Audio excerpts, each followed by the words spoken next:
Meeting అనేది సాయంత్రం జరగబోతా ఉంది. దాని గురించి పెద్దలందరూ చాలా క్లియర్ గా వివరించారు. మన ప్రతి ఒక్క కార్యకర్తకి దిశానిర్దేశాలు అందజేశారు. దాని గురించి నేను పెద్దగా మాట్లాడాలనుకోవట్లేదు. కేవలం ఒక విజ్ఞప్తి, ఘనంగా లోకేష్ అన్న శంకరారావు మీటింగ్ అనేది జరగాలనేది కోరుకుంటున్నాను.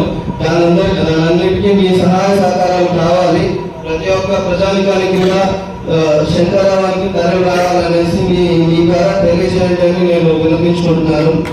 ముఖ్యంగా ముందుకెళ్తే ఇప్పుడు మన నాయకుడు అమిర్నేని సురేంద్రబాబు గారి గురించి మీరు పలు రకాలుగా వినుంటారు. దాంట్లో కొన్ని నేను విన్న వచ్చేసి ఆయన నీతివంతుడని, ఆయన గుణవంతుడని, కొంతమంది ఆయన ధనవంతుడని కూడా అంటున్నారు. ముఖ్యంగా మీరు గుర్తుపెట్టుకోవాల్సిన విషయం ఒకటి ఉంది.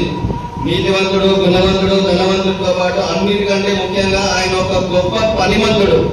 ఆయన పని అయ్యాడు అంటే ఖచ్చితంగా చేసి తీరుతాడు. ఒక కొడుకుగా చెప్పట్లేదు, నేను పుట్టినప్పటి నుంచి ఆయన చూస్తున్నాను. దాదాపు 25-30 సంవత్సరాల ఆయన ప్రస్థానంలో కేవలం ఆయన కృషిని, పనిని, ఆయన సంకల్పాన్ని నమ్ముకున్న వ్యక్తి.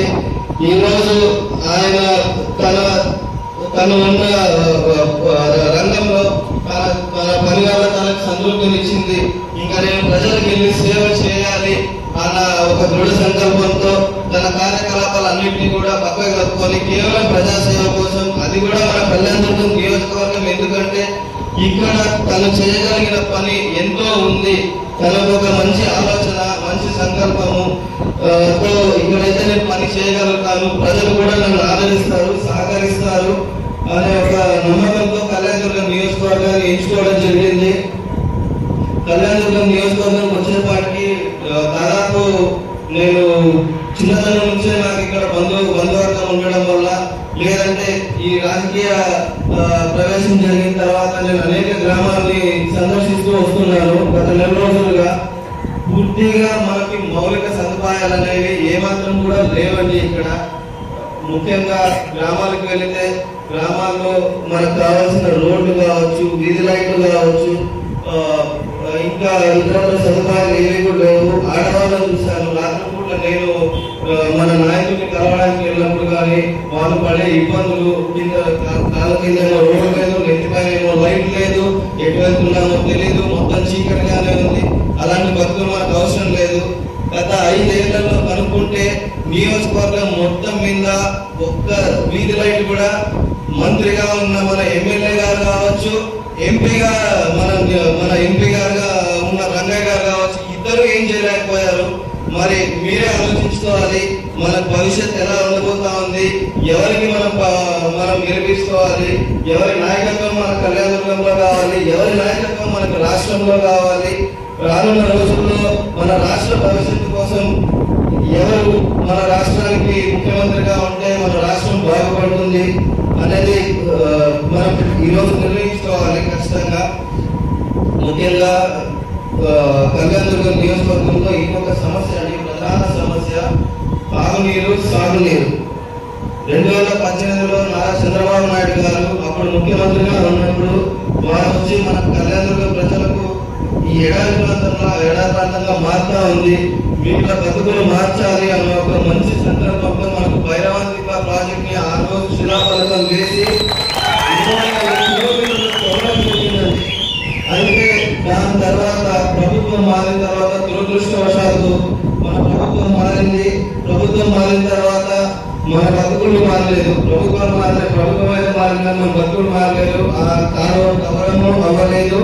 ఆ రోజు ఆపిన పని ఎక్కడ ఆపామో అక్కడనే ఉంది. రైతులకు డబ్బులు ఇచ్చింది లేదు, కాలువ పని జరిగింది లేదు, మనకి నీళ్ళు వచ్చింది లేదు. సో ఈ రోజు మనకి ఒక జీవనాడిగా ఉండబోయేది, మనకి నీళ్లు, మన జీవితాలని కొంత గొప్ప బాగుపరిచేది మన భైరవాంతిక ప్రాజెక్టు. చాలా ప్రతిష్టాత్మకంగా చంద్రబాబు నాయుడు గారు దాన్ని తీసుకోబోతున్నారు రానున్న రోజుల్లో. అలాగే మన సురేంద్రబాబు గారు కూడా చంద్రబాబు నాయుడు గారితో చొరవతో ఖచ్చితంగా ఆ ప్రాజెక్ట్ ని పూర్తి చేస్తారని నేను నమ్ముతున్నాను. దాంతో పాటు ఇన్ని రోజులుగా ఈ గ్రామాల సందర్శనకు వెళ్ళినప్పుడు ముఖ్యంగా ఇంకొకటి అండి, దాదాపు ప్రతి గ్రామంలోనూ లేదంటే నియోజకవర్గంలో చూసుకుంటే మనకు 25,000 నుంచి 30,000 మంది వరకు యువత నిరుద్యోగులుగా ఉన్నారు. ప్రతి ఒక్కరు డిగ్రీలు పూర్తి చేసుకున్నారు, పీజీలు పూర్తి చేసుకున్నారు, పిహెచ్డీలు అయిపోయినాయి, ఐటీఐలు అయిపోయినాయి. ఏం చేస్తున్నారు అంటే చెప్పడానికి పాపం మొహమాట పడుతున్నారు. అన్న ఏం చేయట్లేదు అనేదే చాలా మంది నోట్లలో నుంచి వచ్చిన సమస్య. ఈ సమస్య ఎందుకు వచ్చింది? ఒక్క ఉద్యోగ అవకాశం రాలేదు, ఒక్క కంపెనీ రాలేదు. మన రాష్ట్రానికి కావచ్చు, మన జిల్లా కావచ్చు, మన నియోజకవర్గానికి కావచ్చు. ఆ రోజు చంద్రబాబు నాయుడు గారు కొంత గొప్ప తెచ్చిన కంపెనీలు, మన రాష్ట్రం విడదీసినాక కొంత గొప్ప తెచ్చిన కంపెనీలే ఈ రోజుకి మన రాష్ట్రంలో ఉన్న ఉద్యోగాలు. ప్రైవేట్ ఉద్యోగాలు రాలేదు, గవర్నమెంట్ ఉద్యోగాలు రాలేదు. ఉన్న ఉద్యోగాలు గవర్నమెంట్ పీకేస్తున్నారు భారం తగ్గించుకోవాలి అని. ఇలాంటి పరిస్థితుల్లో మనం ఎటువైపు వెళ్తున్నామో అగమ్యగోచరంగా ఉంది మన పరిస్థితి. యువతకు మనకు అర్థం కావట్లేదు. పక్క రాష్ట్రాలకు వెళ్ళాల్సిన పరిస్థితి వస్తా ఉంది. పక్క రాష్ట్రాలకు వెళ్తే మనకు విలువ లేదు. అడుగుతున్నారు, మీ రాష్ట్ర రాజధాని ఏది, మీకు ఉద్యోగాలు లేవా, మీ రాష్ట్రంలో కంపెనీలు లేవా అన్న ప్రశ్నలకు సమాధానాలు లేవు మన దగ్గర. ఇంత బాధాకరమైన, ఇంత దురదృష్టకరమైన పరిస్థితుల్లో మనం ఈ 5 ఏళ్ళు బతకాల్సి వచ్చింది. ఖచ్చితంగా యువత గుర్తుపెట్టుకోవాలి. ఈసారి వేసే ఓటు మన రాష్ట్ర భవిష్యత్తు కోసం, మన భవిష్యత్తు కోసం, మనం ఏది చేస్తే మనకి మంచి జరుగుతుంది అని మనం నమ్ముతున్నామో వాళ్ళకే ఓటు వేయండి. ఎస్పెషల్లీ మొట్టమొదటిసారిగా ఓటు వేసే వాళ్ళు, మీరు ఈ రోజు వేసే ఓటు రేపు పొద్దున 18 ఏళ్ళు 20 ఏళ్ళు మీ వయసు ఉంటుంది. రేపు పొద్దున మీకు 23, 24 ఏళ్ల వయసు వచ్చే పాటికి మీకు ఉద్యోగ అవకాశం ఉంటుందా, మీ మన బతుకులకు భరోసా ఉంటుందా అన్న నమ్మకం ఎవరిపైన ఉంటే వాళ్ళని ఆలోచించి మంచి వ్యక్తుల్ని ఎన్నుకోండి. 5 ఏళ్ళు చాలా దాసకాలు చూసాం మనం. ఇంకా అలానే ఉంటే మనం వెనకలు పడేది 5 ఏళ్ళు కాదండి. ఆల్రెడీ 5 సంవత్సరాల వల్ల 25 సంవత్సరాలు వెనకలు పడిపోయినాం. మిగిలిన రాష్ట్రాలు అన్ని చూసుకొని పోతున్నాయి. మన రాష్ట్రం మాత్రం వెనక్కి వెళ్తా ఉంది. వాళ్ళు ఎంత స్పీడ్ గా ముందుకు వెళ్తున్నారో మనం అంతే స్పీడ్ గా వెనక్కి వెళ్తున్నాము.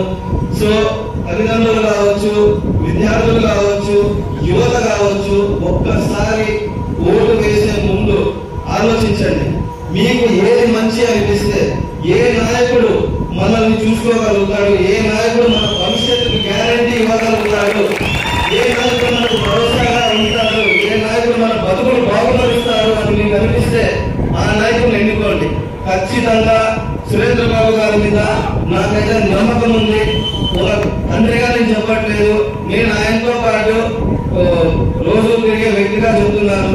నన్ను కూడా ఆయన చుట్టూ ఉన్న వాళ్ళలో అందరితో సమానంగా, నాకేం ఎక్కువ ఉండదు తక్కువ ఉండదండి. ఆయనతో పని చేస్తేనే ఆయన పక్కన తిరగలుగుతాము, లేదంటే పక్కన పెట్టేస్తారు ఎవరినైనా కూడా పని వరకు వచ్చేపాటికి.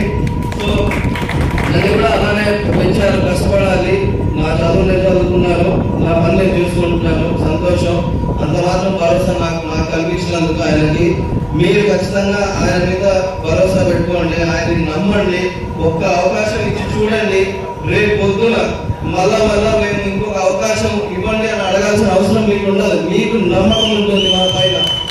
ఆ నమ్మకం ఖచ్చితంగా రాజకీయాల్లోకి ఆయన అడిగారు, మీరు రాజకీయాల్లోకి వెళ్ళాలనుకుంటున్నారు, బాగుంది కదా ఇప్పుడు జీవితం అంతా, ఎందుకు ఊరికనే మీకు అనేక రకాలైనటువంటి సమస్యలు, అనేక రకాల రాజకీయ దాడులు అవన్నీ జరుగుతూ ఉంటాయి ఏంటి అనేసి. నేను ఇంతవరకు నేను చేసిన పనులు నాకు తృప్తి ఉంది, నాకు ఇది చాలు. నేను ఇంకా నా జీవితాన్ని కొంచెం సేవ ఇవన్నీ చేయాలి అనుకుంటున్నాను. అయితే ఇన్ని రోజులుగా నేను చేసుకుంటూ వచ్చినాను. నేను ఎక్కువ మంది ప్రజల వద్దకు వెళ్ళలేకపోయాను. రాజకీయ వేదికగా ఎదిగితే నేను చాలా మంది దగ్గరికి, చాలా మందిని చేరుకోగలుగుతాను. దానివల్ల నాకు వచ్చే తృప్తి ఏంటంటే ఒక మర్యాద, గౌరవం, కీర్తి. అదే ఆయనకున్న స్వార్థం. ఆయనకున్న స్వార్థం ఏంటంటే ఆయనకి కీర్తి కావచ్చు, గౌరవం కావచ్చు, మర్యాద కావచ్చు, మంచి చేశాడు అన్న ఒక పేరు సంపాదించుకోవడానికి మాత్రమే ఆయన రాజకీయాల్లోకి రావడం జరిగింది. ఇంకా అంతకు మించి మాకేం స్వార్థాలు లేవు. ప్రతి ఒక్క కార్యకర్తకు కూడా మీకు మీ పరిధిలో మీ స్వేచ్ఛ, మీ నాయకత్వ పటిమ అనేది మీ దగ్గరనే ఉంటుంది. ఈ సభా వేదిక ద్వారా కూడా మళ్ళా నేను అదే చెప్పదలుచుకున్నాను. ప్రతి ఒక్క కార్యకర్త పార్టీ కోసం పనిచేయాలి, తెలుగుదేశం పార్టీ గెలిచేదాని కోసం పనిచేయాలి, ప్రతి ఒక్కరిలో ఓట్లు వేయించాలి. మనం కళ్యాణదుర్గంలో గెలవాలి. ఆంధ్ర రాష్ట్రంలో చంద్రబాబు నాయుడు గారు రావాలి, కళ్యాణదుర్గంలో సురేంద్రబాబు గారు ఏ విధానం మన ప్రజల్లో తీసుకెళ్ళి ప్రతి ఒక్క ప్రజానికానికి కూడా, యువతకు కూడా, ఆడవాళ్ళకి ఎస్పెషల్లీ అవగాహన కల్పించి ప్రతి ఒక్కరిలో కూడా పోలింగ్ తేదీ నాడు ఇంకా 30-35 రోజుల్లో ఉంటుందండి పోలింగ్ తేదీ. అందరూ కూడా పోలింగ్ తేదీ నాడు వచ్చి వాళ్ళ ఓటు వినియోగం చేసుకునేలాగా చూడండి. వేరే ఊళ్ళలో ఉన్న వాళ్ళకు కూడా మీ గ్రామాల్లో మీకు తెలుసుంటారు, పరిచయస్తులుంటారు, వాళ్ళకు కూడా ఫోన్లు చేయండి. తప్పకుండా వచ్చి వాళ్ళ ఓటుకు వినియోగించుకోవాలి అని వాళ్ళకి తెలియపరచండి. ధన్యవాదాలు.